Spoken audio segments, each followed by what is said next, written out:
folks, welcome to an all-new So Bad It's Good. This is your pal Ryan. This is your Thursday episode. We're doing a Real Housewives of Beverly Hills finale recap, and we're also going to recap the trailer for the reunion, which the reunion, I mean, listen, these editors do such a good job that the reunion looks like it has some really good moments, and we've got a lot to discuss. Listen, I just want to let you know, this is just one dude's opinion. You're going to have your own opinion. I might upset you with some of my opinions, but at the end of the day, we're all family. It's all cool. That's the great thing about these shows, is that they're heavily debated and discussed, which is, we debate and discuss these shows. Isn't that wild? I was just thinking about that today. We debate and discuss Real Housewives of Beverly Hills. Listen, that's what we do. We got to lean into it. The finale, I hate to be a negative Nelly.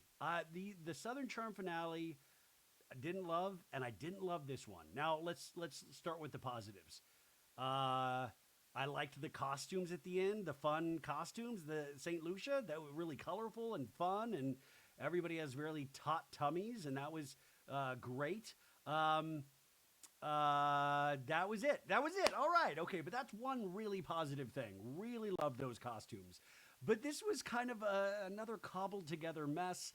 It felt, I don't know if this was the purpose to it. Like, was this the plan to end after the St. Lucia? And also, if we pick back up cameras, we're starting to abuse the picking back up cameras thing, like the 1 month later or something. Usually we use those for like Scandival or the Mauricio and Kyle separation, which we got at the end of last season.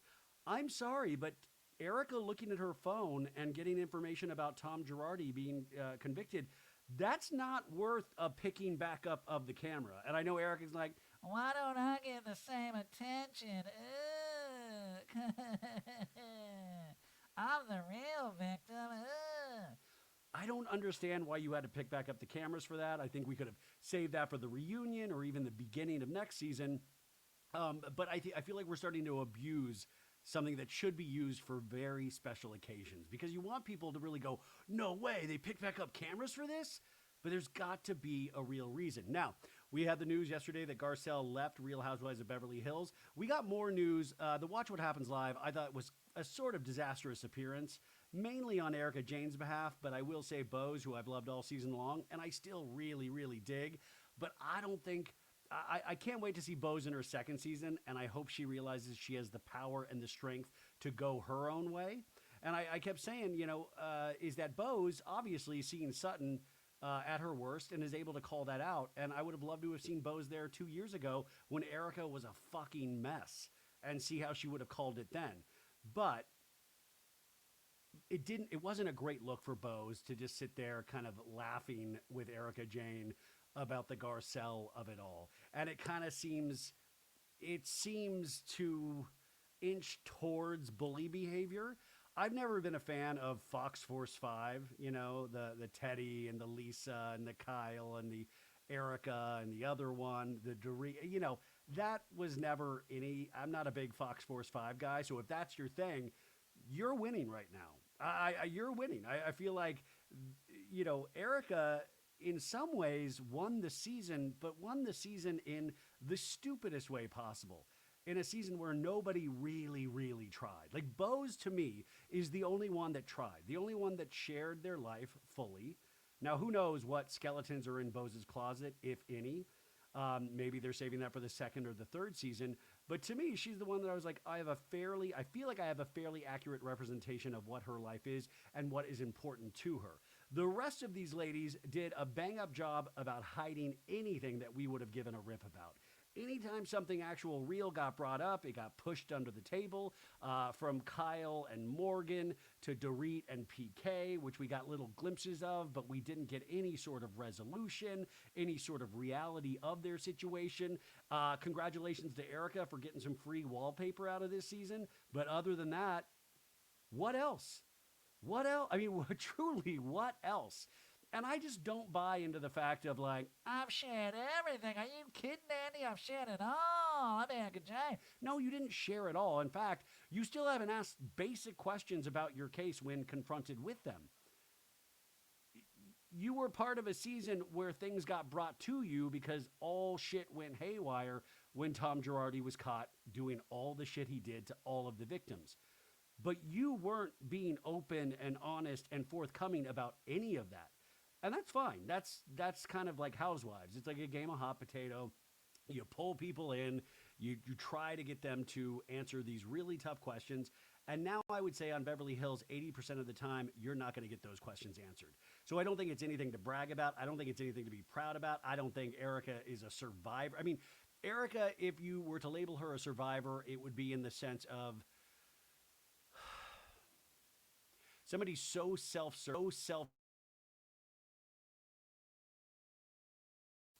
somebody that still doesn't seem to have gotten the point or learned really any lessons. In fact, I think she's kind of like patting herself on the back for being able to just survive this, which I guess in a sense, yeah, you have to give that to her. But still, it is painting her out to be more of a victim than Tom Girardi's actual victims. Now, just to remind everybody of how we got here is she chose to marry a very rich, wealthy man that promised to take care of her. How we were introduced to her on Beverly Hills is someone that flaunted her wealth, her mansion, her private jets, her unlimited bank account. And if you've listened to this show from the beginning, I've never been a huge Erika Jayne fan. Also, she's got a couple bops, but that's it. You know, I listen to she's no Chapel Roan. She's no Chapel Roan. Like, she's no Lady Gaga. She's none of these things. It's a projection. It's a fantasy that she is selling, but the fantasy seems to be one she has with herself. And I won't say that I'm like, oh my God, I have a real good, accurate representation of Erika Jayne's life. No.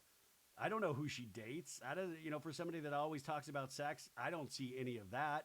And by the way, I'm looking at Garcelle as well. I don't really have an accurate representation of what her personal life is besides her children. Now, I'm not a huge fan of anybody walking off reunion sets or walking off the show. And that's what it appears that Garcelle did at the reunion. I hate stuff like that, but it also goes to show you that maybe Garcelle is more real for that. Listen, I could be grasping at straws here, but if you're going to just take bullshit, and then we're going to talk in code about people's lives that we're supposed to accurately represent on screen, I can see that being frustrating. I feel like Lisa Barlow. Being frustrating. I can see it being frustrating at a certain point. And Garcelle never really does good when it comes to her being questioned, and that's a weakness. But at the same time, Garcelle on her worst day is still better than some of the housewives on their best day there.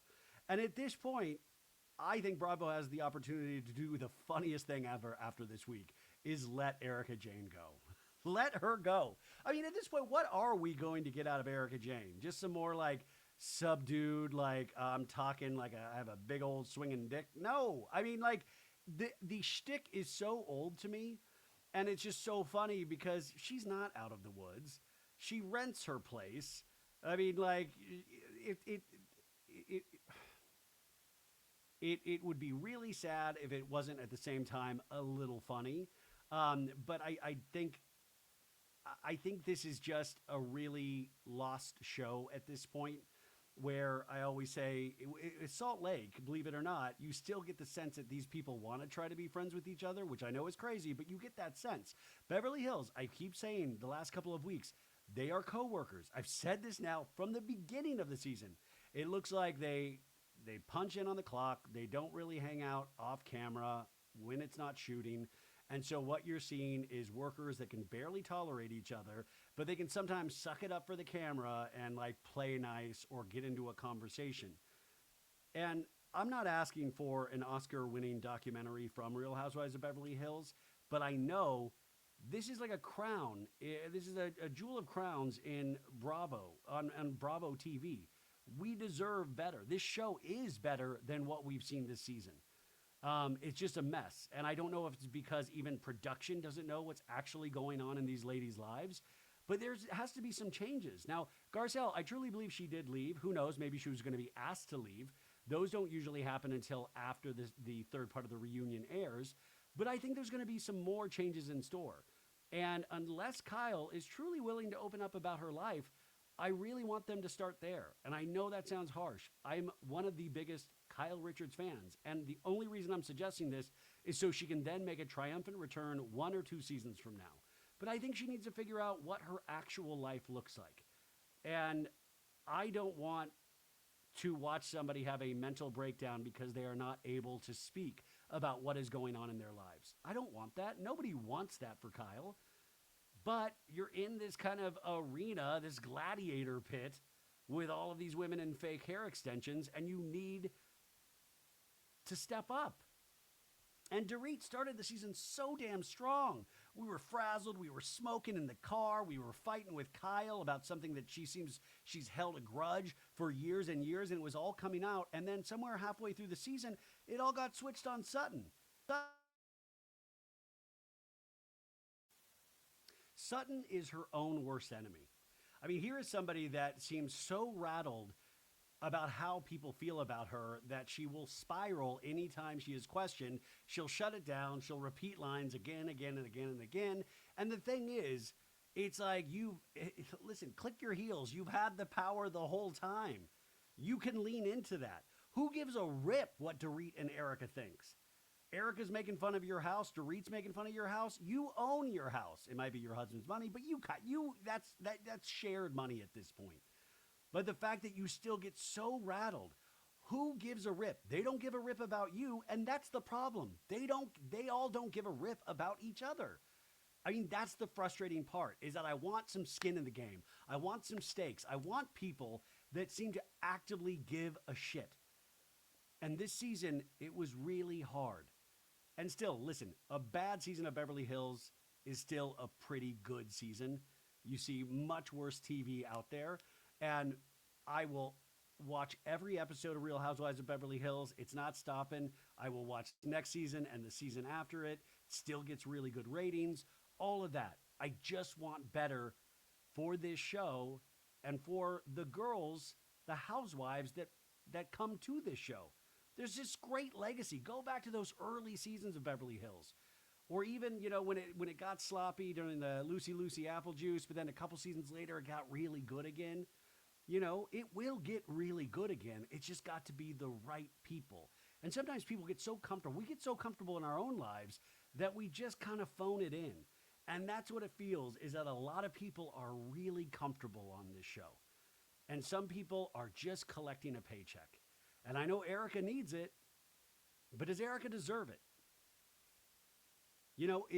Dorit, we're at an interesting point, but if we're going to just use that against Sutton, when we could actually focus on things in your life, I still don't understand what the hell's going on with you and PK. We almost got there.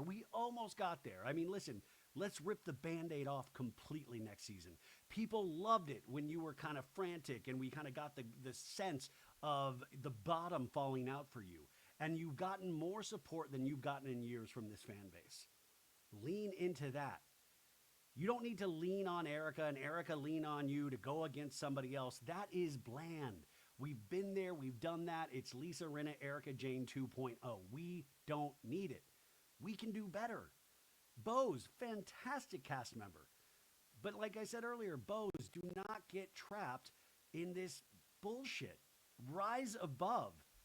Be that reliable narrator that I love to see on every show. I mean, my God, we're missing Crystal Minkoff at this point. I mean, we're like, God, Crystal would have been great this season. I mean, who knows? Maybe she will come back next season at this point. I'm so curious what they do with the casting. I am so curious. And I would love to know the conversations that are being had over at the production company, over at Bravo, and then with these women themselves. And we also have to recognize, as I do, and I'm sure you do as well, that drama does make these shows go round. But is it the right kind of drama? Erika Jayne on Watch What Happens Live, I think 6 seasons ago, that would have been like, oh, that's good. I don't know, but it just feels the same. It feels stale. It feels bitter in a way that isn't fun.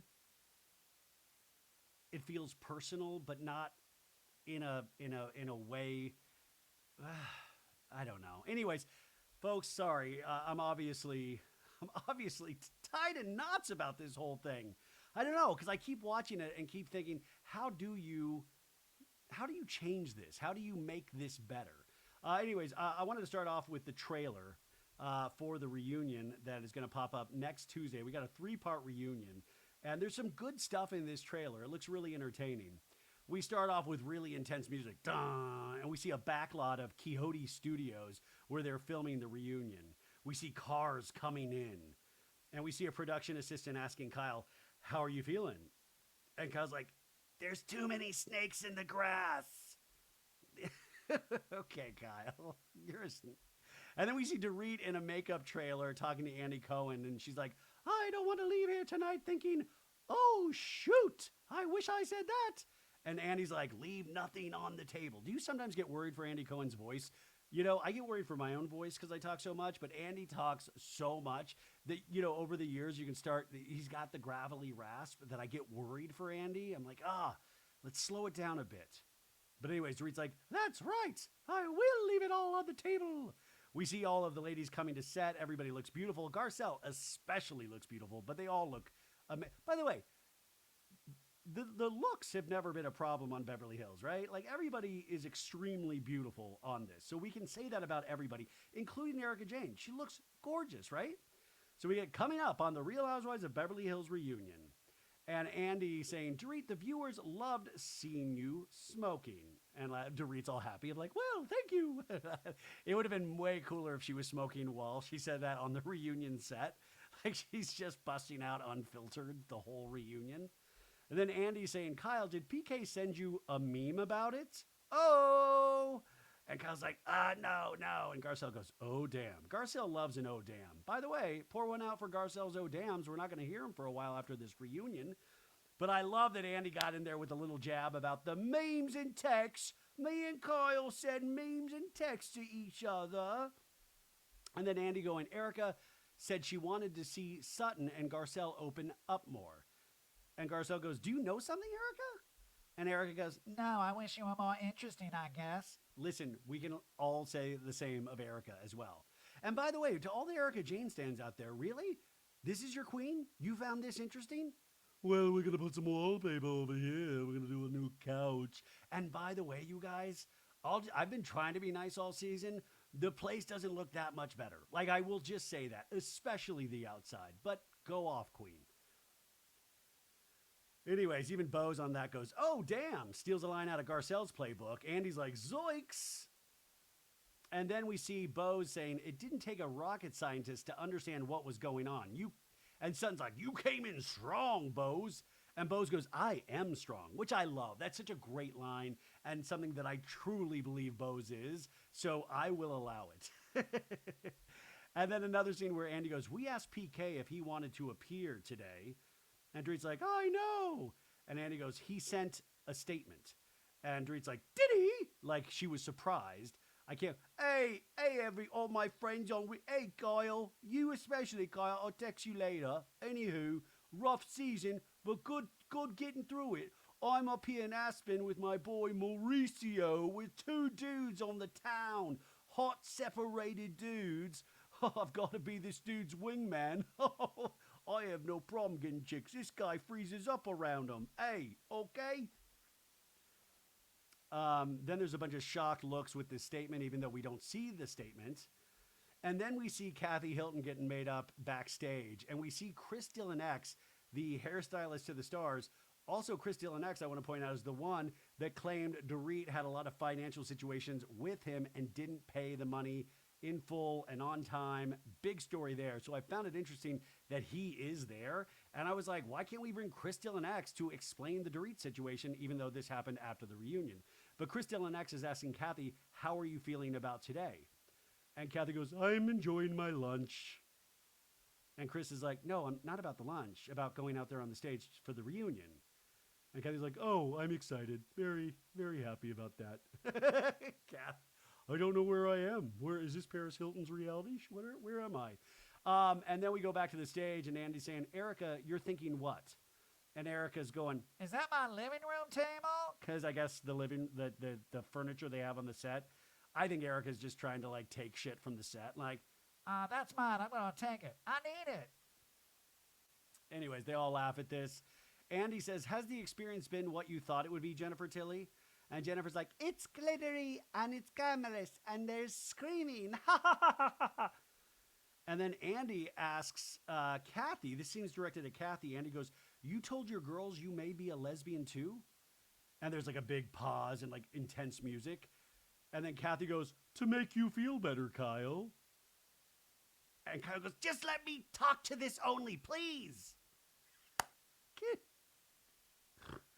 Even if this is like a full act and she's like just doing performance art and trying to pull one over on us, you gotta love how daft and daffy it is. Like, my God, I told Paris and Nikki that I might be lesbianic as well in honor of their aunt Kyle Richards. Kyle's like, stop, Kathy, stop! I will speak to this, please, no! And then we have Kyle trying to explain the Morgan situation. It looks like going, she did not sign up for this show. And Garcelle goes, she did not sign up for this show this season. And then Andy going, putting out a music video that is the two of you as lovers, Kyle. You can't have your cake and eat it too. I'm going to eat Morgan's cake all the time. No, that's a horrible joke. But Andy's got a point. This is the reason why we are all talking, is because you put it all out there like there was something going on. You can't tease an audience and then go, why is everybody talking about us? That's crazy. That's why I always think it's like, even with the Erika stuff, even where it's like, oh, the softer side of Erika this season, it's kind of nice. You know, I feel like she's having the best season in years. You always have to remember, she's still Erika from earlier seasons. Like, it's still like, still just like the horrible, anyways. But there's reasons usually why people think the things that they do. They're not pulled out of thin air. Anyways, Kyle looks frustrated, like, I can't do it. And then we have Andy talking to Kyle at another point, and Andy goes, you went back to your room in Oceanside and called PK to Kyle. And everybody's like, zoinks. And Dorit's like, you just wrap your head around how fucked up that is.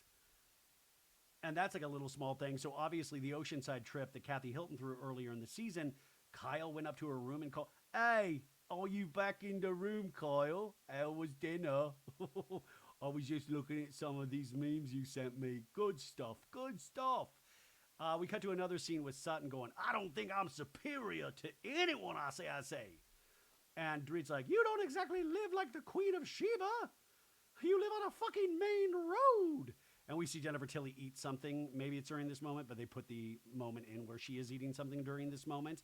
And so Dorit got a nice little dig that Sutton lives on the main road. But Dorit, hard, like, this is where it's like, Sutton, who cares? Because Sutton could fire back. Literally, I fucking at least own my house.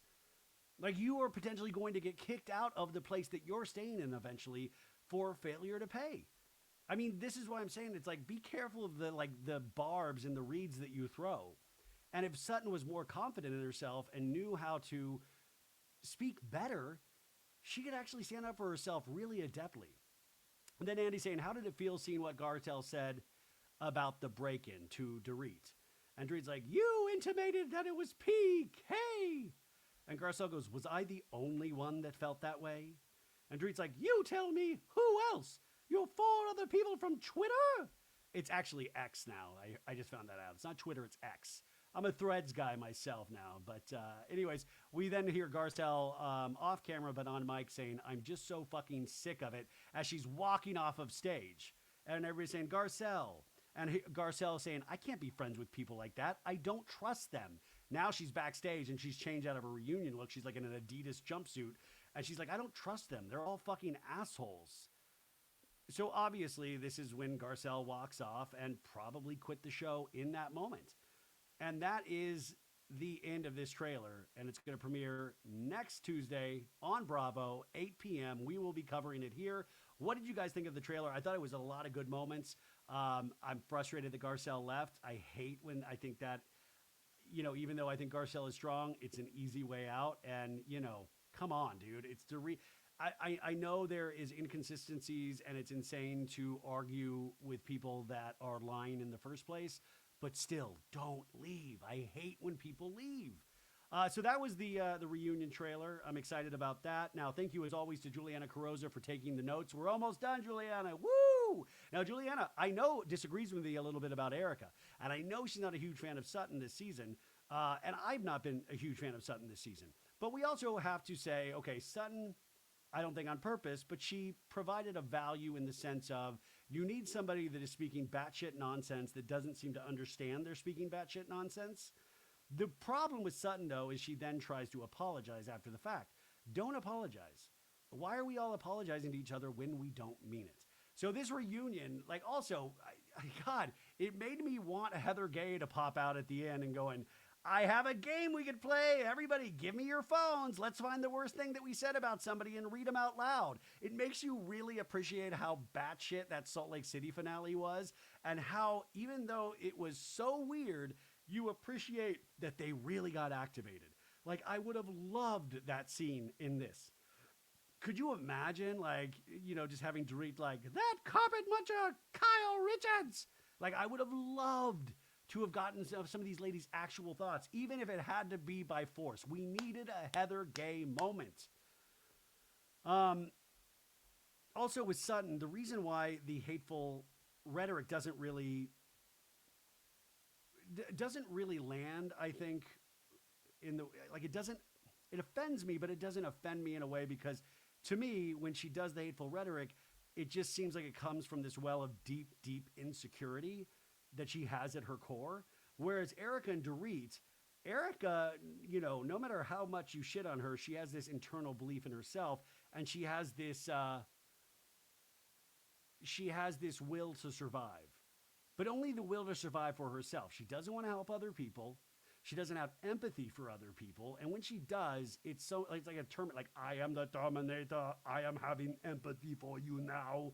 It is so robotic. And Dorit is so on an island somewhere, obviously dealing with whatever the F is going on with her and PK. But with Sutton, I feel like there is just this deep insecurity that I don't see, or at least I don't see in the same colors as I do with Sutton. Now, this is called A Caribbean Send-Off. That is the title of this episode. I give this title a C. The description the cable company gives us, a catamaran ride ends in rough waters as Sutton finds herself searching for a buoy of support. We get it. There's a water theme here. Garcelle questions Kyle's loyalty, and Jennifer calls out a conspiracy. Of course, she's talking about the Twin Towers. No, it's a conspiracy. It's such a ridiculous conspiracy that it shouldn't even count. We shouldn't even be able to use the word conspiracy. Leaving Erika and Dorit seeing red. So that is where we begin this episode. But where we left off last week's episode was Sutton got all flustered from the conversation with Erika. And she was like, they're all bitches. I can't be on. They're all bitches. I say, I gotta get out of here. And she went to take a little breather downstairs with her big blue floppy hat. And she's just staring out at the water, just like the old man in the sea, like Shep Rose in the Bahamas. How are you guys, by the way? I've just like launched into this and I didn't even get to ask how you are. Sorry, I know I feel like Lindsay Hubbard right now. I feel very activated by this episode and I've got to get to a point where I can get silly and giggle with you guys. Just be a couple giggle Gerties. We've got our own giggly squad here, folks. I'm so angry. I feel like Corky from Waiting for Guffman. We're like, I'm just going to go home and bite my pillow. I'm going to bite my pillow. I'm so angry. So upset. Also, by the way, this is off topic. Watch The Studio. There's 2 episodes out on Apple TV right now starring Seth Rogen. He also wrote and directed it.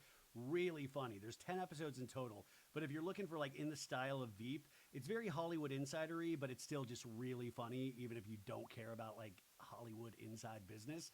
But I think it's great. So highly recommend if you need a laugh. We start off, as we always do, with scenes from the season. Previously on this season of Real Housewives of Beverly Hills, we start obviously off with the season with Sutton's decree that came back to haunt her every episode. Trust and honesty is the backbone of real friendship and sisterhood, I say. It's time for all of us to come together and feel supported, especially Dorit. If Sutton hadn't have done that sisterhood, like tie up with the bow thing at the beginning of the season, I don't think we would have half the problems. Sutton, if you're going to invoke the name, the term sisterhood, believe it. Believe in the sisterhood. And I feel like nobody believes in the sisterhood, so it rang false all season. We have the denim and diamond party that Kyle threw. Sutton once again angry at Dorit, going, "You're angry, and you're not angry at me. You're angry at your life." And Bo's just getting to know Sutton in a talking head says, Sutton, she's either Delulu or she's very mean and calculating. Remember, Bo's is seeing all of these people for the first time. So, if we were seeing Sutton for the first time, we would think the same thing as Bose. And Erika, for the most part, was being very soft. But I feel like it's like the Emperor in Empire in Star Wars, the Emperor, the evil Emperor.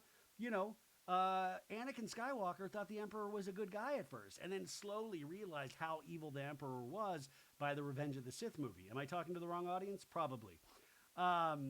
Dorit to Garcelle later in the season going, did you ask Sutton, is there alcohol in it? Sutton to Dorit going, you need to pick on somebody else whose wallet fits. You think you're bigger than her? Well, I think my wallet is. The only mistake here, it's a disgusting comment, but the only mistake here is that she apologized for it. Lean into being a villain if you're going to be a villain. We have Garcelle then questioning Kyle. I feel like we tiptoe around Morgan and we don't know what the situation is. One day, maybe, I'll have a great story to share with you guys. And Sutton going, I hope you have a great story to tell. I say, I'm your friend, Kyle. Tell me your secrets. Then Garcelle in another scene to Sutton going, you're just super protective. She hasn't always been the most protective friend to you in regards to Kyle. And Sutton going, I'm not protecting her. She has no loyalty. Garcelle in a talking head going, I've had Sutton's back so many times, but tonight she just left me out to dry. Okay, I see you, Sutton, and I'm going to quit. And then Dorit to Sutton and Erika going, do you want to move forward? And Sutton going, no, I'm good now. Okay. And then Erika going, you are very critical to women that are going through the worst time in their life. You call yourself a friend, then work as an enemy. Which, by the way, that's the show. You call yourself a friend, then work as an enemy. You're very critical to women that are going through the worst time in their lives.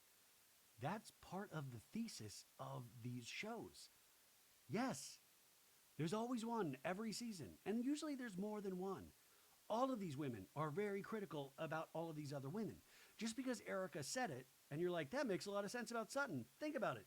It makes a lot of sense about each of these women. Maybe not Bose so much, but all of these other women talk shit and are highly critical about all of them. We are highly critical of all of these women. Sutton in a talking head going, no, ma'am, are you going to tell me that I kick women when they're down? And Sutton to Erika going, all you do is tell me what I do wrong constantly. Once again, that's the show. People telling other women what they do wrong constantly. That's the show.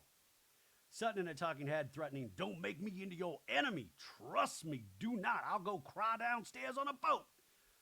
Her threats are empty because she just usually gets so rattled, she just repeats the same phrases like she's doing some kind of spell, and then she'll go cry somewhere and just breathe heavily. Sutton on the catamaran ending last week's episode going, she's such a fucking bitch. Not my mother. We open the scene on the catamaran boat ride in St. Lucia with Sutton sitting cross-legged in a corner on the bottom of the boat. She's away from everybody. She's meditating, and Jennifer Tilly, her one true friend, comes down. Hey, sweetie, here's the water. Well, thank you, Jennifer Tilly. I'm so glad it's in a cup. It's in a cup. Yeah, because we're civilized here, in case you haven't noticed. And then upstairs, they've stopped the boat, they've anchored it, and now this is a time for people to swim. And Erika says, listen, this is the only water in the world I'd get in. I don't even like the Mediterranean. It's fucking cold as shit. I'm not getting in the Pacific. I don't get in the Atlantic. I get in the Caribbean. Girl, you should just get in the Salton Sea. My God. Thank you for letting us know how many places you've been in. But also, this is the vibe of the show, that even in these moments, it's not joyous. It's like Erika going, I'm going to jump in. I'm going to jump in the water. Anybody else? No? Okay, I'm going to jump. No, there's no camaraderie. Did you notice that?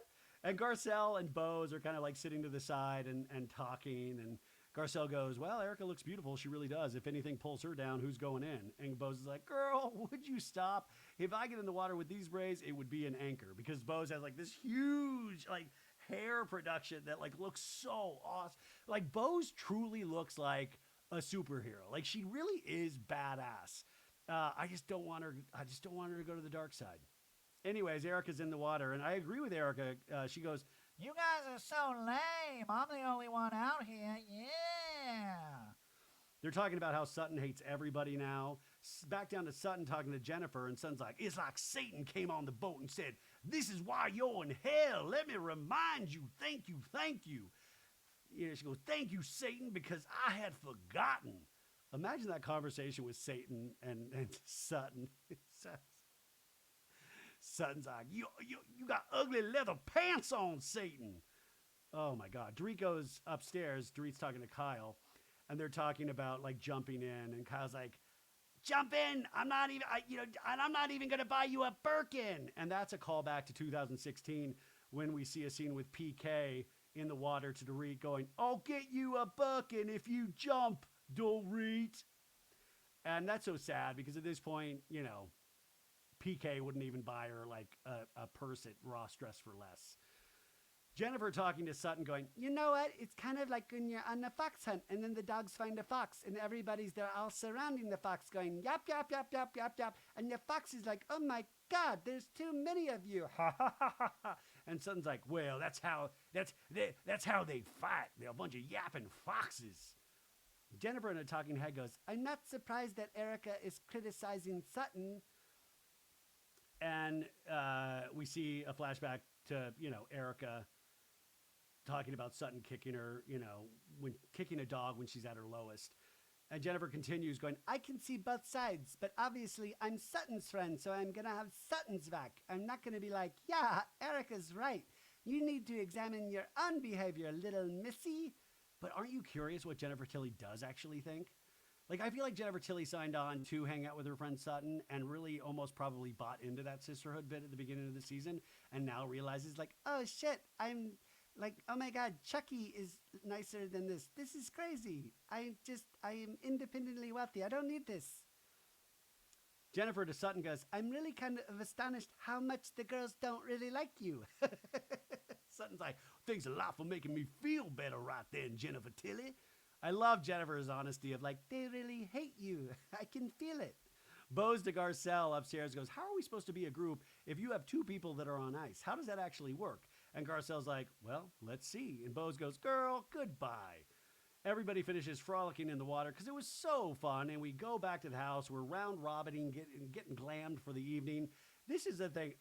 This is another Kathy Hilton moment. She's got literally like just she brought like 3 bags of like healthcare products and face care products and but then she's also just crunching on hot flaming Cheetos. Like, I'm so interested in how Kathy lives her life. Like, she chugs Red Bull, she's like eating Cheetos, but at the same time, she literally like has like probably the finest oils and creams that they make out of like lizard babies and things like that. And I'm like, where's the line for Kathy? Bose is getting glammed with her buddy Nico, and she says, we're having a birthday dinner for Erika and Dorit tonight. And Bo says, I put so much effort into making tonight fun. There are vendors on the beach, jewelry, food. There's a steel pan band. Everyone needs to pull up and choose to have fun. And I was like, did she hire the vendors and all that for that last scene? Or is that like a normal St. Lucia thing? Because it did look like it looked very kind of small in scope. So I was like, did she put this all on herself? Which actually would be kind of badass in its own right. Like she even invited vendors to come. Anyways, Bose is telling Nico, I just want him to feel good. I want to reflect the energy. And I was like, you got the wrong show, girl. We cut to Sutton getting her hair done. And she's like, ow! That's the energy Sutton's bringing to things. Ah, you hurt my hair! And Jennifer's like, do you think you're going to be able to have a good time tonight? And I didn't know if this was Jennifer Tilly's way of saying, maybe don't come and just stay here and I'll bring you back food. Sutton's like, as long as I can stay away from those two who think I'm this terrible person, Dorit and Erika, which I am not, then I'll be fine. You don't have to keep saying you're not a terrible person, which almost makes me scared that you do think you're a terrible person deep down. Now we go over to Erika, and she has a makeup artist there, but then I realized this is her fucking assistant.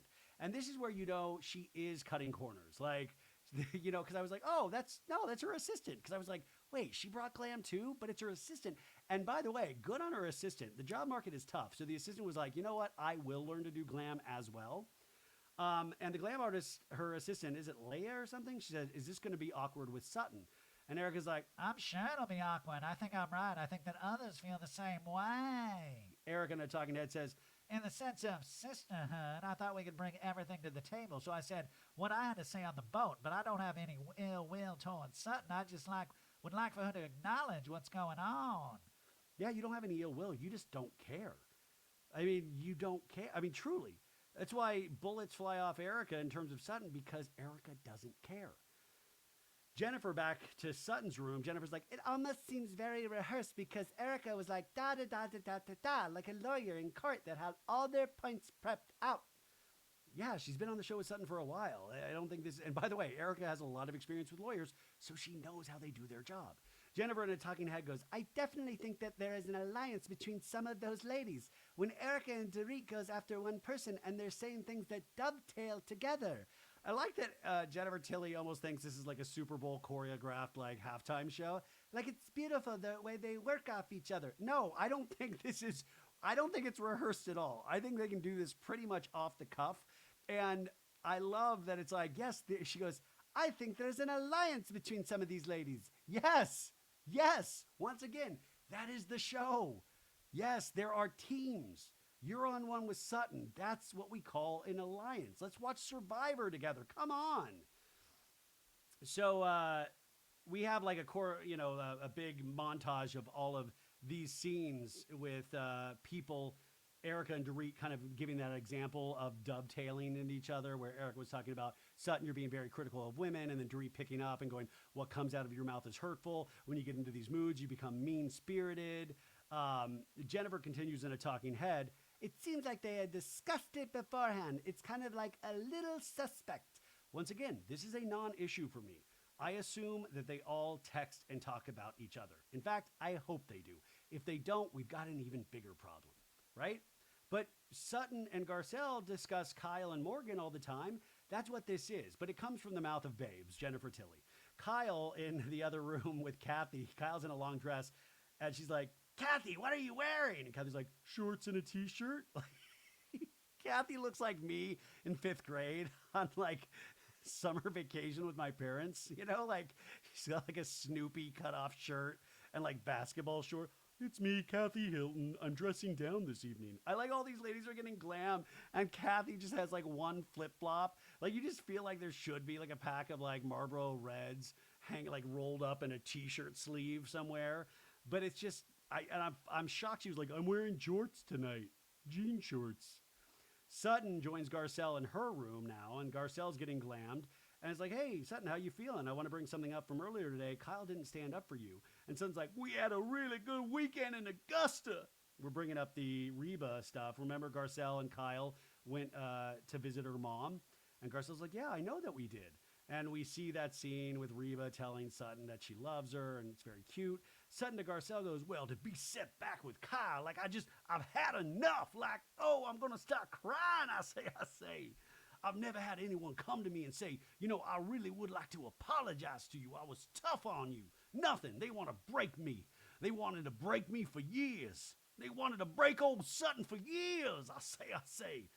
By the way, if Sutton comes back next season, what I would love to see Sutton start training in the off season. Even take performance-enhancing drugs if you need it, right? Like, remember that movie, Rocky IV, where Rocky, like the Dolph Lundgren character, Ivan Drago, killed his best friend, Carl Weathers, right? And then Rocky decided to go to Russia and, killed it. And then Rocky's like, I'm gonna get vengeance for my friend Carl Weathers, and goes to Russia and like trains for this fight. And Ivan Drago is like taking steroids, and he's like trained by all these computers, which were like high tech at the time, but now it looks like a joke. And Rocky did it the other way. He trained in the Russian winter, the cruelest of conditions. And we had this like 80s montage music of like da da da da da da da da da da da. And I just remember this as a kid so much. And it was like the flashes of Rocky like, you know, picking up a log and dragging it through the snow, like, oh, Adrian! Oh!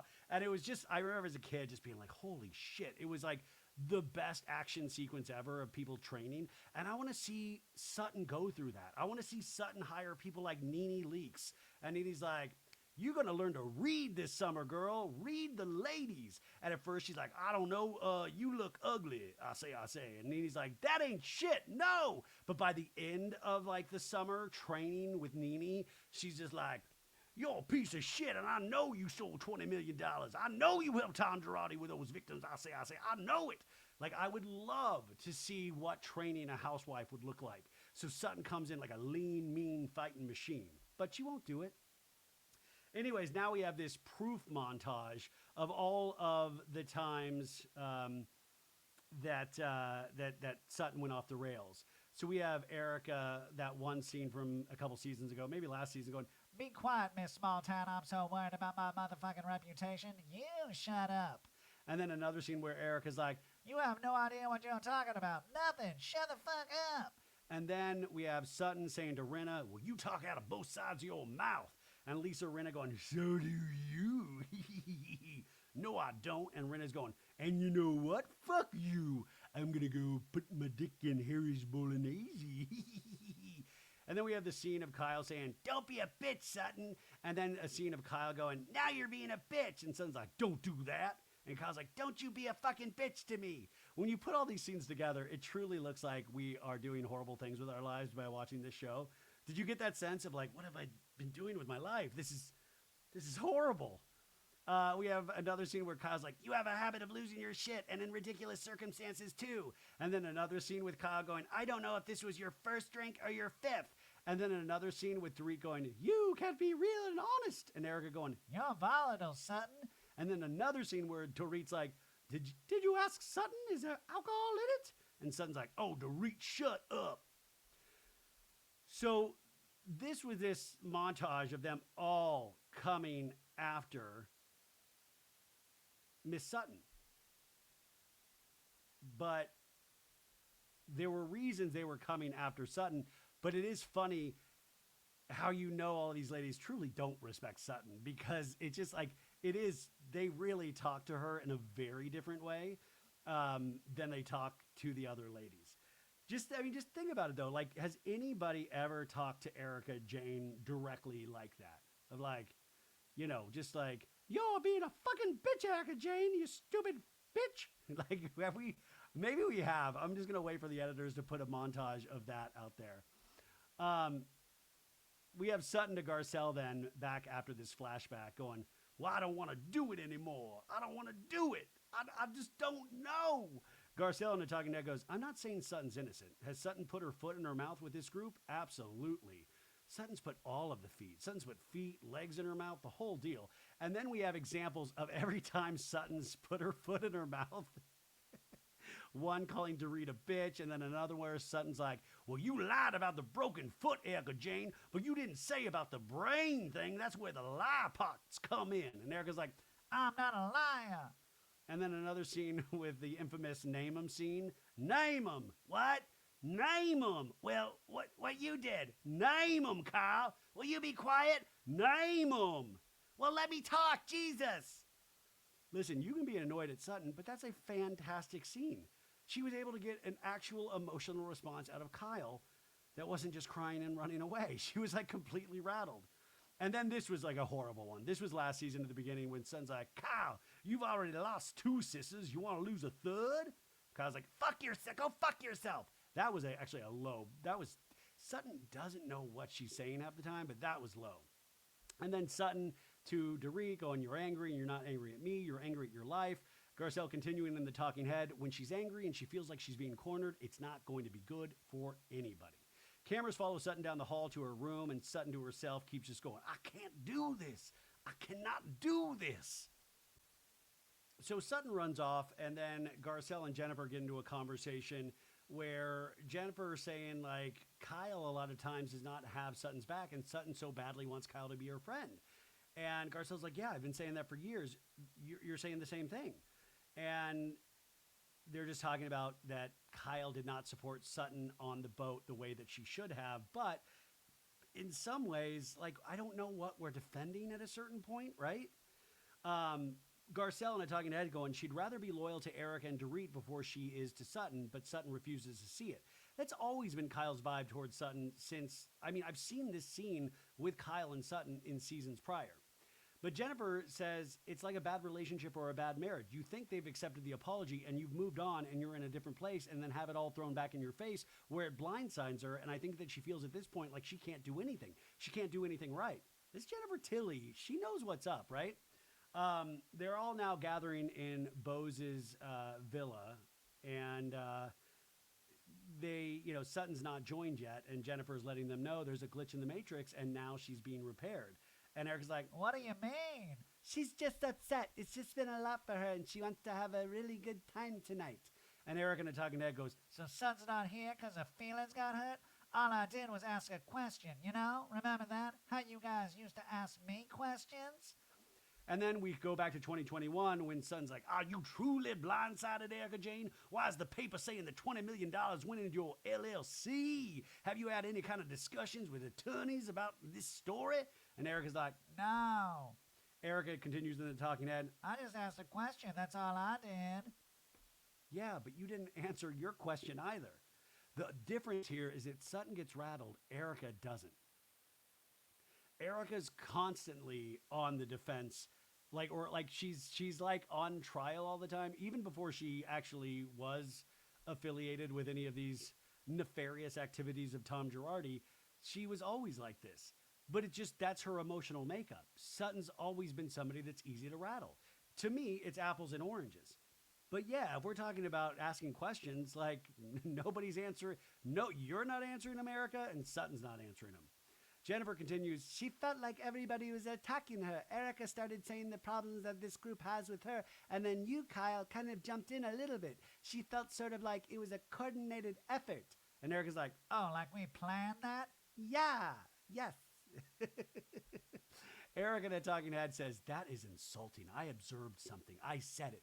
Bottom line to her face. Now the fact that your friend is upstairs stomping her feet and won't come to dinner, no one coordinated this. I don't need to rally the troops. I know what happened to me and I know what happened to Kyle. And I know what's happening to Dorit. It's not a coordinated attack. It's my fucking opinion. I believe her. I don't believe this is a coordinated attack. I mean, I believe they all talk shit about each other, but I don't believe this is like, You say this, and then I'm going to say this, and then you jump in with this, and Kyle, you do not say anything.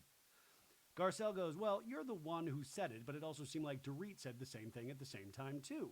I mean, it's just linear thinking. We see that all the time. Yeah, it's linear thinking. But Erika says, Sutton thinks that what I said today was a coordinated attack. And Dorit's like, well, it clearly wasn't. And Jennifer goes, first of all, I don't want to fight Sutton's battles for her. She's my friend, and I feel for her. I just think she's spiraling right now because she felt ganged up on. I mean, Jennifer is kind of an outlier in the sense that if you take away the voice in which she presents, that makes so much sense. Like, she says it really clearly.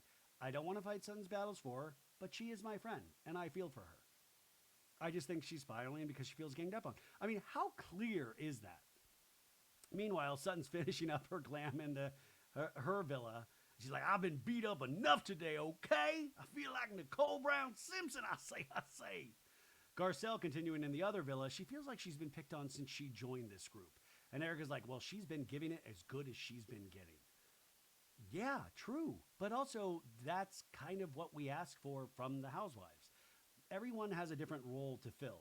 You know, Sutton definitely jumps in there and gives it. Just unfortunately, she gets so rattled that it almost doesn't make it worth her giving it because you know it's so easy to swat away. Dorit in a talking head says, Sutton can dish it, but she cannot take it. Heaven forbid you put a mirror in front of her face. She either becomes an immediate victim or she becomes borderline evil. You know what? It's fucking nauseating. I don't know. This is where I'm getting a little tired of it because I feel like you could say the same of Dorit at times. You know? I mean, she presented a big case about how PK's a horrible father, sent this horrible email, and then all of a sudden, like, an episode's like, we're okay now. Yes, he was like the old PK. And then we see a dinner where he's not the old PK, and he doesn't seem to want anything to do with Dorit, yet we don't hear anything about it for the rest of the season. Garcelle goes, I'm not saying she's a wallflower. She isn't innocent, but you also expect her to be perfect. She would like some blind loyalty from you, and it points to Kyle. And Kyle's like, this is crazy. It was Erika's argument, and now it's my fault. Fuck that. The one time you can get Kyle to be resolute and absolute on something is about Sutton. Like, no, I won't take that. Kyle in a talking head goes, Garcelle and Jennifer, both of Sutton's closest friends, did not say one word on the boat. And now Garcelle is telling me that Sutton expects blind loyalty from me? Is everybody okay? What are you on? Kyle lets the group know, you guys also stay close and quiet, but now it's on me. Come on, this is a joke. Let's go to dinner. I'm done with this shit. But, you say one thing about Morgan, you can rattle Kyle immediately off this high horse. Anyways, Erika in a talking head goes, do you not remember what Sutton did to Kyle?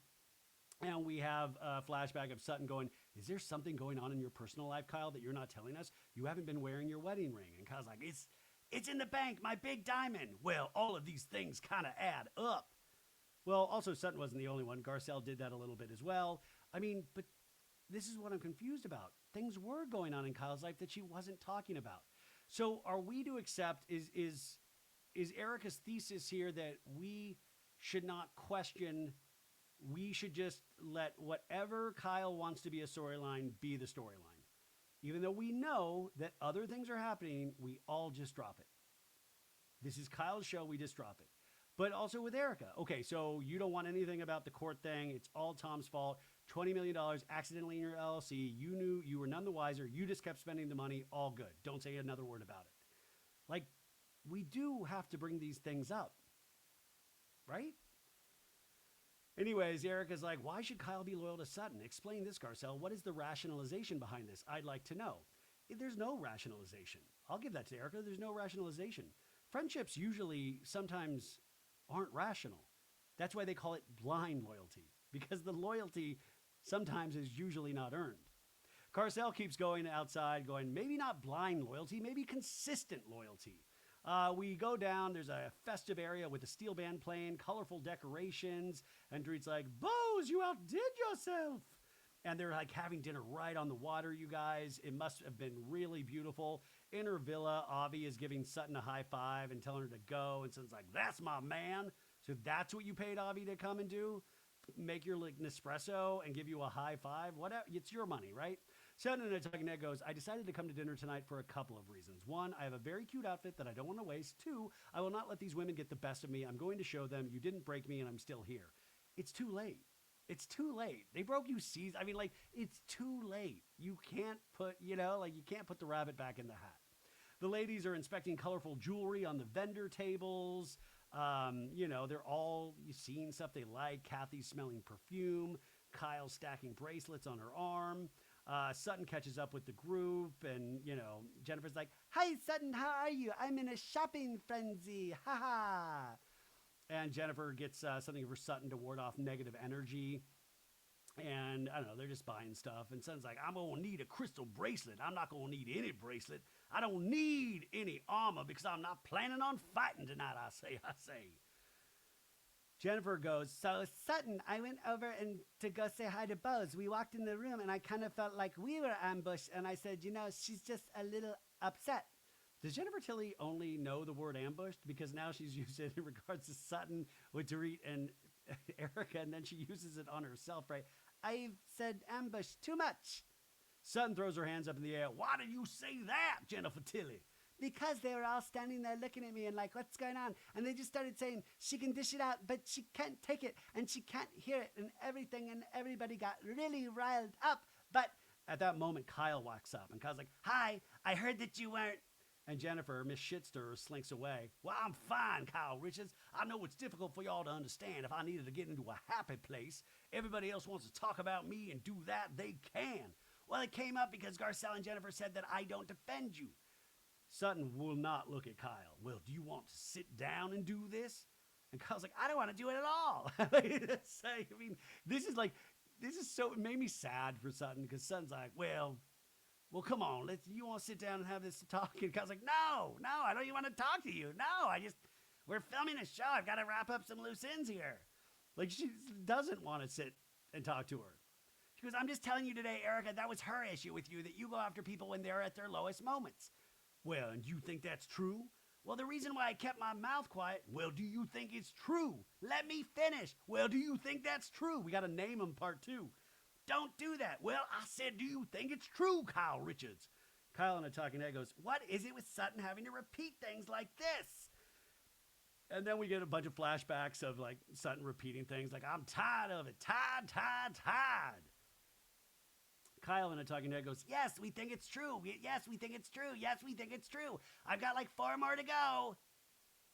What if we made fun of Kyle in talking heads like she's able to make fun of Sutton, of like, I don't want to talk about Morgan Wade. I don't want to talk about Morgan Wade. I don't want to talk about Morgan Wade. She wouldn't like it. Kyle says, actually, I didn't speak up on purpose because you're my friend and I love you. And I've got my fingers crossed behind my back so it doesn't count. Sutton goes, well, I have been pummeled. If you can't agree with me. Everybody's had their moments of being pummeled. Well, 5 years have been a long time with this group of women.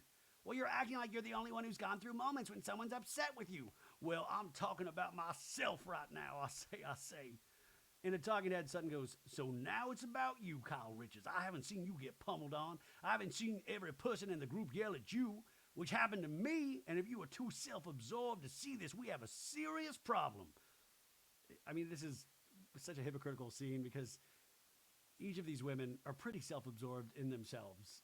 Maybe not Bose, but it's like the blind leading the blind, right? And talks about emotional makeup. Sutton's crying, I don't want to do this tonight. And Kyle's like, okay, we won't do it tonight.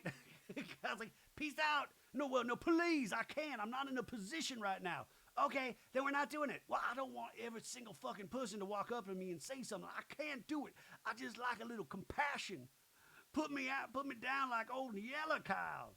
And Kyle's like, I'm showing you that. Sutton scoffs and sighs. Kathy walks up. Well, hello, ladies.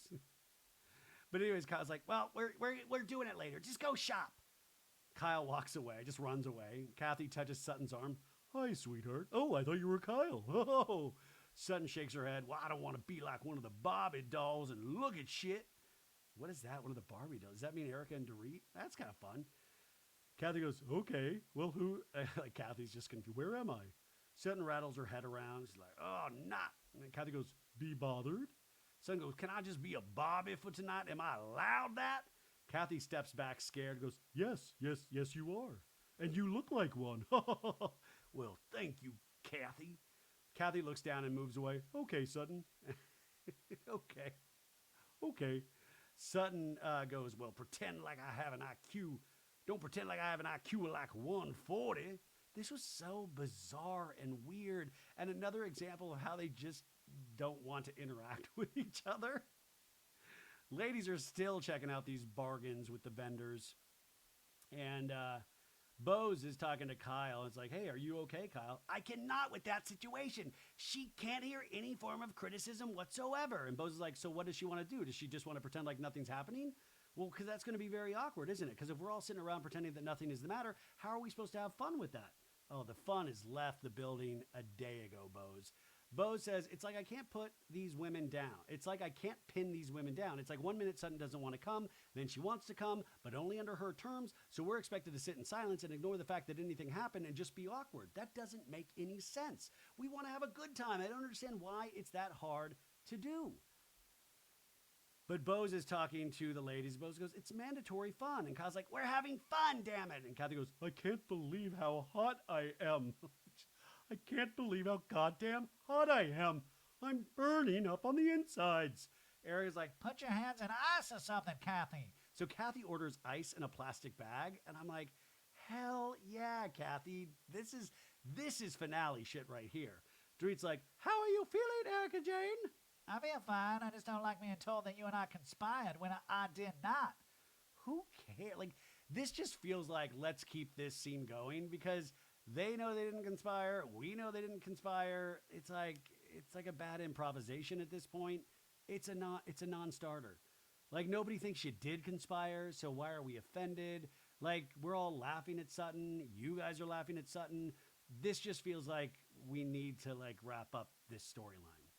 Anyways, Dorit's like, you know why Sutton's mind goes to we were colluding? Because that's the kind of behavior, that's the kind of shit that she would do. You all do that behavior. Kathy gets her bag of ice for her hands. Garcelle's like, what happened? And Erika's like, Kathy's hot. Kathy's like, honey, this was so much fun, Bose. And they're like, yeah, this is lovely. This is so nice. Sutton's alone. She's just so slowly spinning in circles by herself. She's like, now what do we do? The last thing I want to do is go over and sit with them. I'm doomed if I do. I'm doomed if I don't. Oh, the old Ballad of Sutton. Sutton Stracke. I'm doomed if I do, doomed if I don't. Oh. Sutton in a talking head says, place cards are just one of the best things that could happen because then my options are not to sit across from someone that thinks I kick women when they're down or next to someone that obviously does not like me. This sucks. So Sutton is the last to sit at the table. And she's not sitting across from Dorit or Erika. So I don't know what that was about. And Kathy hollers goes, hi, Barbie. I got Barbie to smile regarding Sutton. And Sutton's like, thank you. Hello. How is your bag of ice for your hot hands, Kathy? So we're ordering the food. We got some mahi, some chicken, whatever. Garcelle's kind of flirting with the waiter, I guess, or Kyle thinks so at least. And then Kathy all of a sudden gets up and is like, I have to use the ladies' room. I've done this before, and it's usually when I've shit myself. I'm gonna go. I'm gonna go to the bathroom. Gotta go. Like Kathy's like, I have to use the ladies' room. I have to use the ladies' room. Gotta go. Anyways, everybody's dead silent. And then all of a sudden, I don't know what time passes, but Kathy goes, I'm back. And Erika's like, a costume change. and now Kathy has changed from like the shorts and the shirt to, by the way, all the other ladies are full glam. Kathy, short shirt, but now she's changed to a loose sleeveless dress. And she announces, she goes, I have a little secret. I tinkled in my shorts. I'll never tell. I have a little secret. I tinkled in my shorts. By the way, do you guys know what I'm about to say? I need those tinkled shorts for my reality show museum. Wouldn't that be iconic if you're like, these are the shorts that Kathy Hilton soiled herself in the St. Lucia trip? Wouldn't that be incredible for the reality? Wouldn't you bring your family to wherever this reality show? By the way, if you are in a town that is looking for a big influx of tourism, please contact SoBadIt'sGoodWithRyanBailey@gmail.com. We can make this happen. I'm willing to break ground on my reality show museum anywhere. And just, I think families would just gather around these soiled Kathy Hilton shorts and be like, Mommy, what's that? Well, this lady. Anyways, Bo's in a talking head after Kathy says this, goes, Kathy, God damn it, Kathy, sit your ass down. Oh my God. Get a new chair for Kathy too. Anyways, Kathy in a weird voice goes, there's something in the sink. Does that mean she left her pee shorts in the sink? My God, that bathroom's got to smell insane. Like flaming Cheetos, Kathy Hilton urine, and a bunch of like $1 billion serums. Like literally, this is how like a nuclear bomb starts. Anyways, Garcelle goes, Tilly, are you good at impersonations? And Jennifer's like, no, I'm not. And then Kyle tries to do Jennifer Tilly's voice and goes, this is Jennifer. It'd be so nice if we could all take a picture by the water. We look so beautiful tonight. And Jennifer pushes out a laugh. And then Garcelle in a talking head goes, well, let me try and do Erika. Tom's car went over a hill. It snows in Pasadena. And oh, yeah, I'm going to come for you, bitch. Sorry. I think it's funny when Garcelle did that. Jennifer says, Sutton, no, ma'am. And Dorit jumps in with a southern accent trying to imitate Sutton, going, wow, I spent a lot of time thinking about this. He. And Erika is trying to do a southern twang, like, oh, listen to what I'm saying. And Sutton's like, nobody talks like this, okay? Nobody talks like that. I don't know, you guys. This was like a mess. They're all mocking each other's voices. Jennifer in a talking head goes, I don't want to be here. Everybody stop. I don't want to be here. This is a vacation. Erika goes again, trying to mock Sutton's southern twang, or, y'all are going to mock me tonight. I'm not going to do it no more. And then Sutton goes over Eric maniacally going, I don't talk like that, okay, ma'am? I don't know, you guys. They're all trying to make fun of each other's voices, and they all deserve to be made fun of, truly. Kyle in a talking head goes, Sutton is really bringing such a negative energy to this. It is Dorit and Erika's birthday, so hopefully we can ignore Sutton in the corner and enjoy ourselves. But once again, Sutton wants it to be about her. I mean, I don't know. This is the point of the episode. I was like, do we really care? Does this seem like a special birthday for Dorit and Erika? Anyways, the cakes get brought out with their faces. Kathy's like, I'm going to piss all over that cake. Yeah. Oh. Sutton refuses a piece because she's a party pooper, not a party pisser like Kathy. Heyo. They offer some cake again to Sutton. She's like, no, I'm good. I'm about to hit the hay. And Bo's is like, well, we have some activities tomorrow. And yeah. So Sutton goes, I did the boat. I showed up for dinner. I got made fun of. I've had enough. They just like to kick me down or up. I'm getting kicked by these women. So I think Sutton was half expecting them to like kiss her ass at dinner. And that just wasn't going to happen. I could have told you that, right? They don't care. They do not care about Sutton, period. So Sutton's got to tough up or she's got to get out. Anyways, Bo's to Nico says, I tried to make yesterday a fun day. This is the next day. And she goes, it wasn't all the way fun yesterday. Today is a fun day. Sutton and I are going to go off. So they have these like different excursions. Sutton and Bose are going to go make cacao, like some chocolate shit. And then Kyle, Jennifer Tilly, and Dorit or Erika, I don't know. They're like hanging by the beach. So they've all got different, divide and conquer activities. So Bose is inviting Sutton to do this chocolate pounding cacao thing, which is nice of her. And, I thought that was nice, wanting to get to know Sutton, make her feel loved. So Kyle, Garcelle, and Jennifer are on the beach, and they start talking about last night. And Kyle's like, first of all, we're all the closest to Sutton, the three of us. I love her. So I needed you guys to be open-minded and not just only think about her perspective. Think about my perspective, too. This is so funny. So it's like, it's somebody like, Sutton thinks of herself too much, but also think of my perspective. But also it made me laugh when it was like, Kyle in front of Sutton's friend going, I love Sutton. She wouldn't say this in front of Dorit and Erika. I mean, there is a point to be made about that.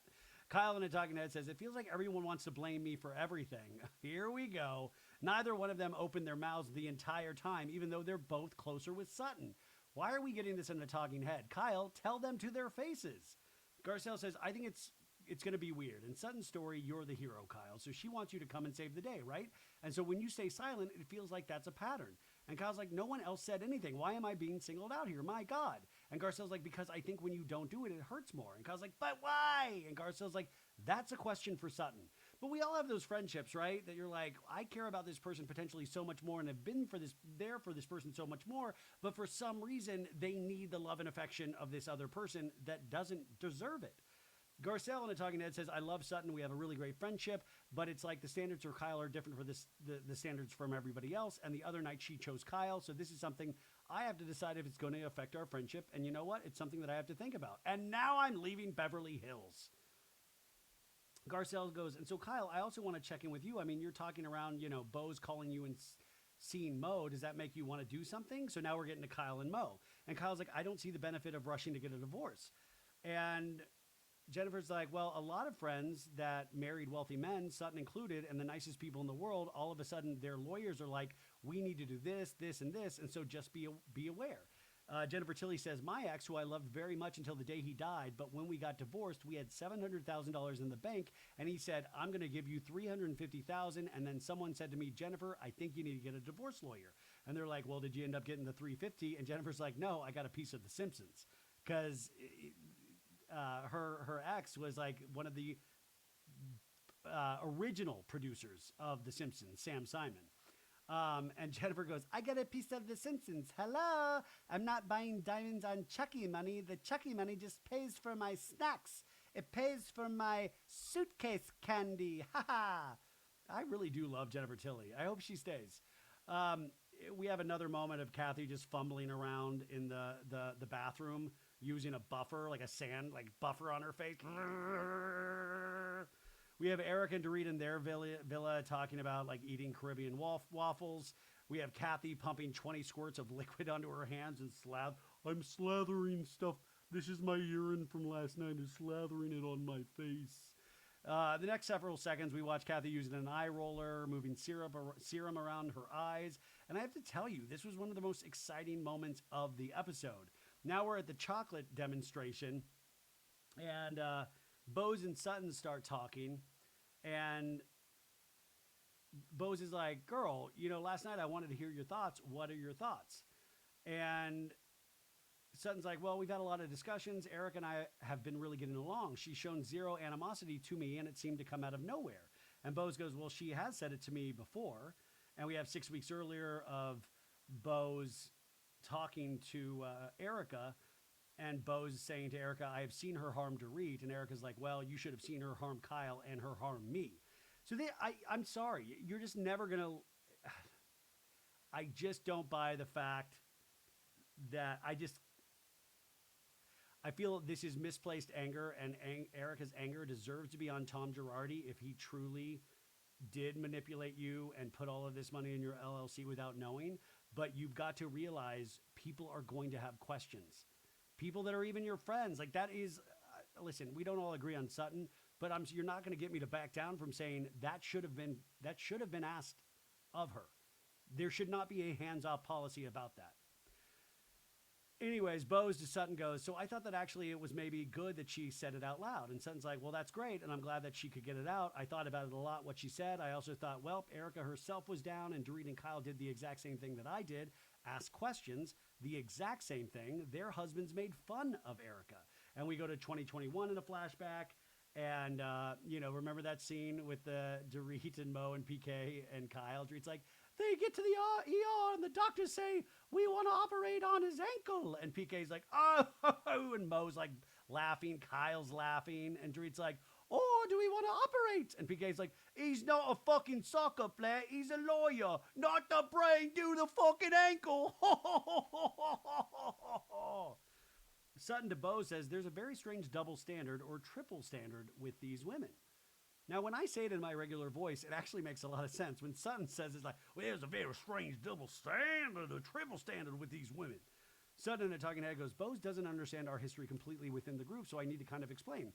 Kyle and Erika have a long history together, and they are in allegiance to one another. And if one of them does the other wrong, they're quick to accept the apology, hug, and they're best friends again and walking into the sunset. Yes, I agree with that. And I'm glad that Sutton is cognizant of that, but she needs to start acting cognizant of that and don't sweat the small stuff. Sutton to Bose says, I have apologized so many times, I'm not doing it again. Now, in their villa, Eric and Dorit are bitching and moaning about Sutton. Saying, I was frustrated. Sutton is not consistently a bitch. She's not consistently mean-spirited.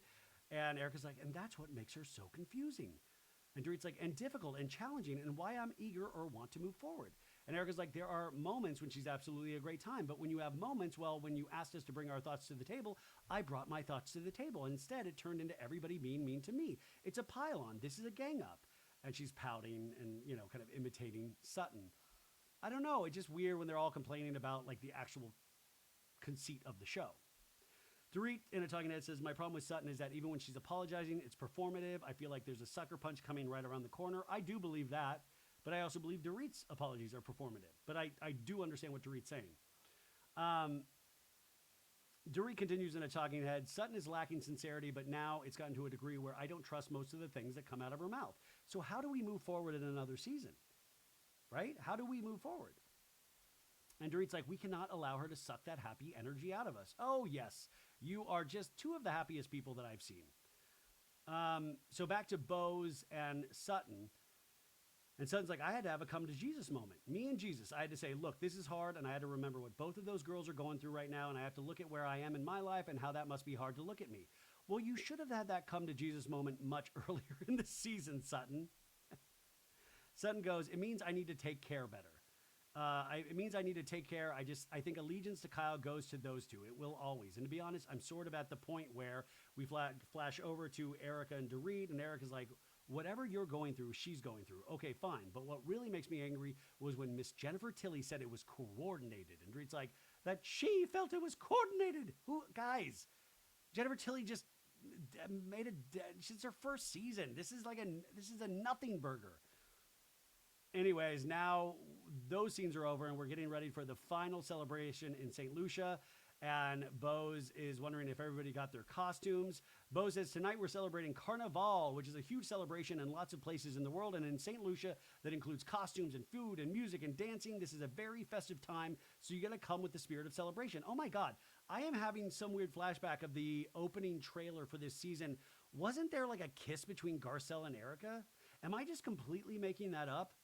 I know I did a whole trailer breakdown. I'll have to go and check it myself. But wasn't there some flirty moment with Garcelle and Erika? Did they cut that out of the... Anyways, Kyle's room. Kyle's like, it's a bathing suit, but Sutton just dropped this off for me to put on.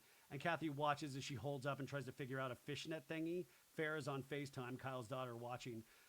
Jennifer's getting help with her costume. And, it's like, how did the St. Lucian people dance? Is it like... And the hairstylist is like, well, you have to gyrate. It's a movement of your waist. Dorit is in her bathroom practicing twerking. Didn't need to see that. Erika's getting her feathers situated and jiggling. And Jennifer says, good thing I played a stripper in a movie. Kathy's getting her costume on. Like, I'm going to pee all over this thing. She goes, Bose really outdid herself with these costumes. And these ladies, they were making them all day. Lots of thongs going on. Lots of tushy. Very darling. Las Vegas, Here I come. I love Kathy. The ladies go through the door sideways because of their feathers and their wings. The costumes do look fantastic. The color is amazing. I will say, you know, uh, shout out to fake boobs, right? Shout out to taut tummies, all of it. But Erika says in a talking head that it's fun. She always wanted to wear one of these costumes. She says she's living her full fantasy tonight. Headdress, full stones encrusted. I love it that we all got dressed up. Everybody participated. Really great for us, Erika says. So they all seem to agree that this is beautiful and this is great. This is more of a positive energy than it was the night before. Jennifer in a talking head says, when I heard we had to get into costumes, which is basically a couple of spangles on our nipples and a little bit of glitz and glam down near our hoo-ha, I was like, I've got a little wibbly wobbly in bits, but it looks beautiful. I'm like, wow, I'm a fancy glamorous person. You are beautiful, Jennifer Tilly. Dorit in a talking head says, I don't think anyone thought about us being able to fit at the table, but I'm the first to say fashion always comes first.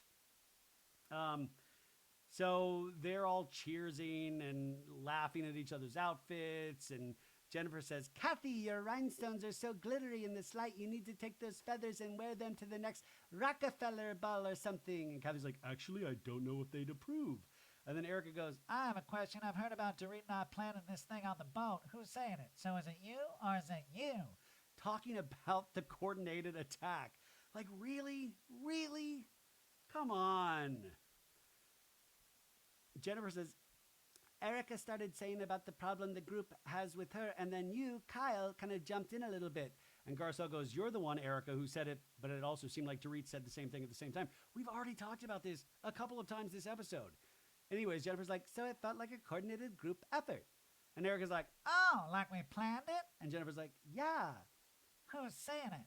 Oh, Erika, you're so tough. Jennifer in a talking head goes, I'm surprised Erika's bringing this up. The last night is also supposed to be about, good feelings, but, apparently it really hit home for her. So maybe there's a little truth in that. Let the mouse go, Erika. You had your moment. Now you're pushing too hard where it's reminding people why we don't like you. Jennifer says, Erika, I feel bad that made you feel bad. Felt like yesterday you were saying what's going on with Sutton, and we were sort of like, well, here's how it happened. So Jennifer going, you asked, so we explained. And Erika goes, well, I went to her, Sutton, today. It was very calm, very adult conversation. And we have 5 hours earlier a flashback to an unseen scene where Erika is talking to Sutton going, your friends, Garcelle and Jennifer, think that Dorit and I did this to you on purpose on the boat. Is that true? And Sutton's like, oh, I can't speak to what they said. And Erika's like, well, I'm asking you right now. Did you know that was being said? And Sutton's like, no. See, Sutton, you did know. Like, come on. Yeah, wait. Sutton, we can't do the work for you, okay? Anyways, back to the scene. Erika says, because of our history, because I want to sincerely move on, and I believe you do too. And Sutton's like, yes, I do. And Erika's like, it is most important to me that everyone here understands my opinion is my opinion. Yes, this is so dumb. And Kathy raises her hand and goes, can I just say something? And Erika's like, no, I'm speaking, and respectfully, I must finish. And Kathy's like, okay, you were off the Christmas list. Erika goes, I don't care where it came from. I don't care how it resolves, but it is important that you look at me and you hear what I'm saying. That was not a coordinated attack, and that's all. And thank you for listening to me. I feel like Erika's like in a private war signal chat room that she's lying about. Garcelle goes, let me just say this, Erika. Jayne, you and I are building on our friendship, and I appreciate it. We've come a long way. You said you didn't. I believe it. So yes. I hate this phony baloney, like, we're working on our friendship, and I believe I want to move forward. It's like, we get it. It's the final episode of the season. Garcelle goes, I want to focus on having a better relationship with other women in the group. I mean, yes, it's been me and Sutton for, this whole time, but I want to get to know the other girls, just like I want them to do the same with me. Psych, I'm out. Peace. Bo says, I am so proud of everyone I am. Like I said, I'm so happy to be a part of this group, and I feel like we're about to take wedding vows here. And Erika's like, we are not. I'm clearly not ever doing that again. I love you, but no. Not unless you have $1 billion. Garcelle in a talking head goes, listen, is this a toxic sisterhood? Yeah, sometimes. But I think that at the end of the day, we can come together. We can have laughs. We can be silly and support each other no matter what. Psych, I'm out. Peace. They all cheers to St. Lucia. We have our summary credits where Garcelle says, Garcelle continues to call the shots on her set, but her favorite role is grandma to Oliver's new daughter, Valley. Oliver's just naming kids after Bravo shows in efforts to get his own. His new daughter, Love Hotel. Bose in a talking head says, over the last year, I found out a lot about myself, how to navigate outside of the corporate world and outside of those corporate rules in a group of people who are not my employees, even though we act like we are employees. These are a group of women who are interesting individuals and friends, and I'm excited to get to know better. Bose's summary says, Bose has started her fertility journey with Keely, choosing the natural route to start. And Keely finally gave Bose what she's been waiting for, in I love you. Remember, they hadn't said I love you. He hadn't said it to her. I always thought we were going to get that scene on camera, but we didn't, and I'm happy we didn't. That means it's real. Sutton in that talking head goes, well, I've learned that I can be kind of a jerk. I can be a better friend, a better daughter, and if I could change anything from this year, it'd definitely be my relationship with Paul Reed.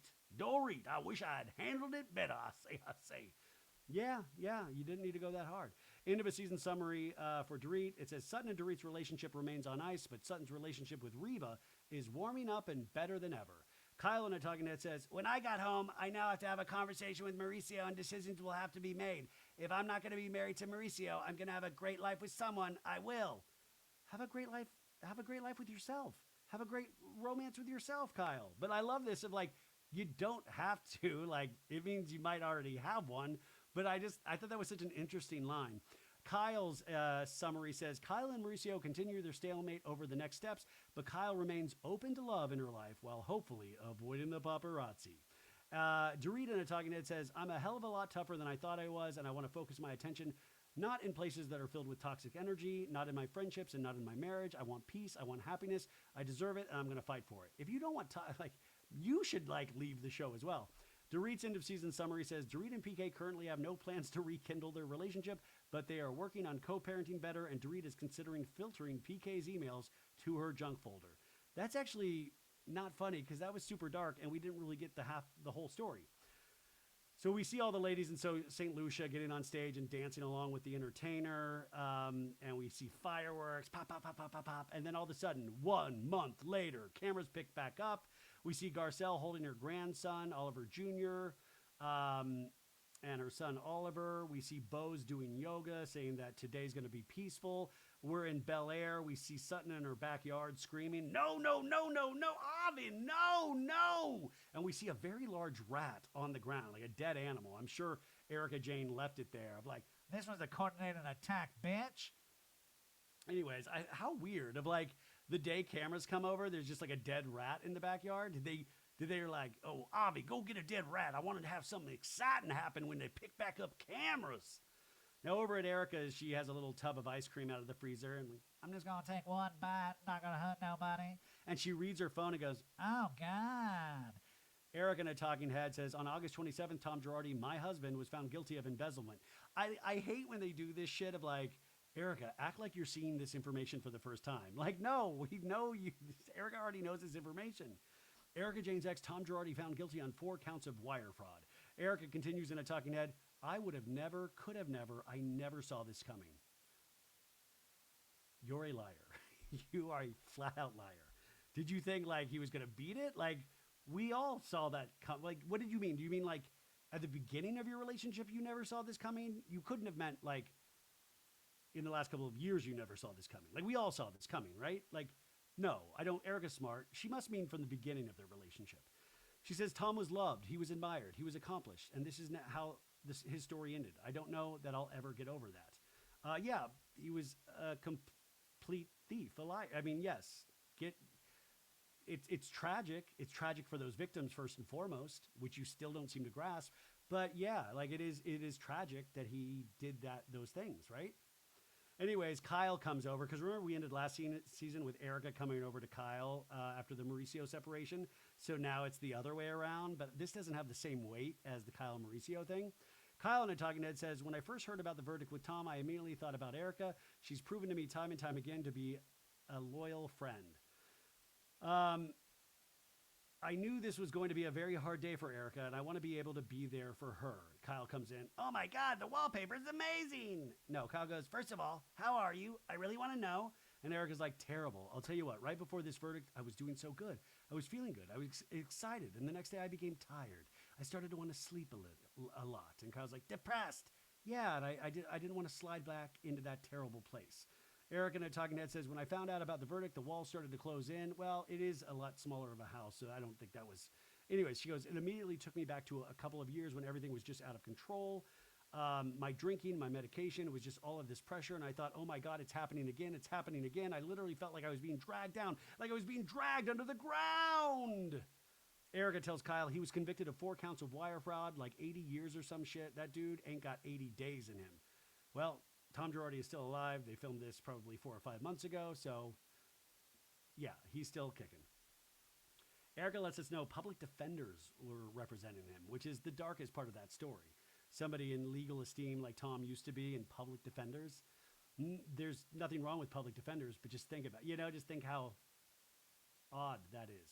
Kyle says, is there a sense of like, I don't want to say relief, but like closure of this part? And Erika's like, well, it's very difficult because you think like, well, I know this person differently and it fucks me up inside. This is not what I expected to happen.